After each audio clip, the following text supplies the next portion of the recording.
અંજલિ આપતા એટલું જ કહીએ કે ભીમજીભાઈનો આત્મપંખી અવનીને અલવિદા કરી અને ઉડી ગયું છે ત્યારે પંખી એનું જેટલું આયુષ્ય હોય છે ને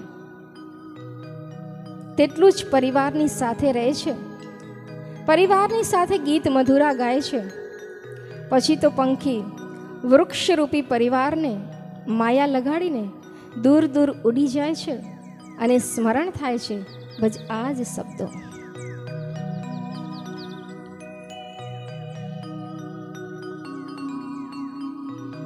એક પંખી આવીને ઉડી ગયો, એક વાત સરસ સમજાવી ગયો. એક પંખી આવીને ઉડી ગયો, વાત સરસ સમજાવી ગયો. એક પંખી આવીને ઉડી ગયો.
જગતની આંખો જ્યોતિ